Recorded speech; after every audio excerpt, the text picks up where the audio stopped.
dikenal dari buahnya. Renungan terinspirasi dari bacaan Injil Matius bab 7 ayat 15 sampai dengan 20. Waspadalah terhadap nabi-nabi palsu yang datang kepadamu dengan menyamar sebagai domba, tetapi sesungguhnya mereka adalah serigala yang buas. Dari buahnya lah kamu akan mengenal mereka. Dapatkah orang memetik buah anggur dari semak duri, atau buah ara dari rumput duri? Demikianlah setiap pohon yang baik menghasilkan buah yang baik, sedangkan pohon yang tidak baik menghasilkan buah yang tidak baik. Tidak mungkin pohon yang baik menghasilkan buah yang tidak baik, ataupun pohon yang tidak baik menghasilkan buah yang baik. Setiap pohon yang tidak menghasilkan buah yang baik akan ditebang dan dibuang ke dalam api.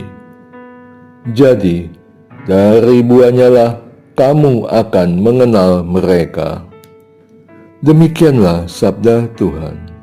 Terpujilah Kristus. Pesan Yesus ini sesungguhnya suatu logika yang umum, tapi mengapa ia harus mengungkapkannya secara khusus pada khotbah di bukit? Sepertinya karena ada kekhawatiran bahwa anak-anaknya akan disesatkan oleh tipu daya nabi palsu. Dianalogikan sebagai pohon dan buah untuk menjelaskan bagaimana mengenali seorang rohaniwan yang sejati dan yang palsu. Yesus mengajar kita agar dapat mengenali dan membedakan mereka dari buah-buah yang dihasilkan, yaitu perbuatan dan respon mereka terhadap perintah Allah.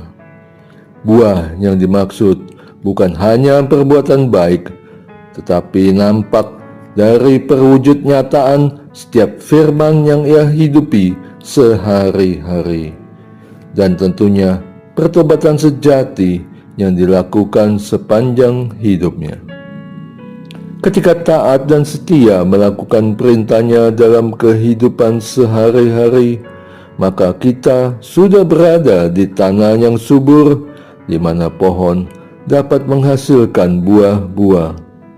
Dan selanjutnya, Tuhan sendirilah yang akan memberikan pertumbuhan yang baik pada buah-buah pohon itu. Oleh sebab itu, supaya aku tidak dikenal sebagai nabi palsu, melainkan pengikut Kristus yang sejati, maka aku harus menjadi pohon yang baik di tanah yang baik pula. Aku dengan iman yang teguh akan menjalani kehidupan ini di ladangnya, di tanah yang subur, berusaha menjadi saksi dan pelaku firman, hidup suci dan kudus di matanya, menjadi pelayannya yang senantiasa bersaksi bahwa Yesus Kristus adalah Tuhan dan Juru Selamat, Putra Allah yang hidup.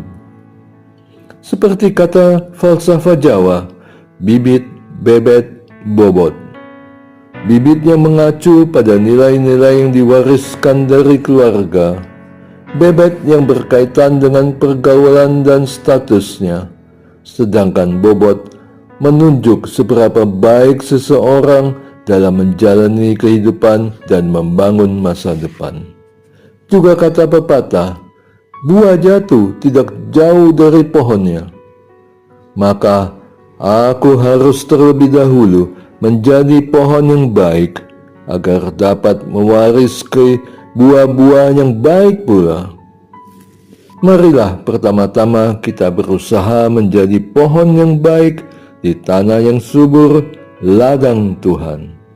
Semoga kita dapat menghasilkan buah-buah yang baik dengan pertolongannya, sehingga kita akan dikenal sebagai pengikut Kristus sejati yang melakukan perintahnya dengan taat dan setia, yang senantiasa mempermuliakan namanya. Doa. Allah Bapa yang Maha Kuasa, aku bersyukur atas nasihat mulia yang Engkau sampaikan melalui bacaan Injil hari ini. Bantulah aku untuk menjadi pohon yang baik dan dapat berbuah dengan baik, sehingga dapat mewariskan kebaikan kasih dan kuasa-Mu kepada generasi-generasi selanjutnya.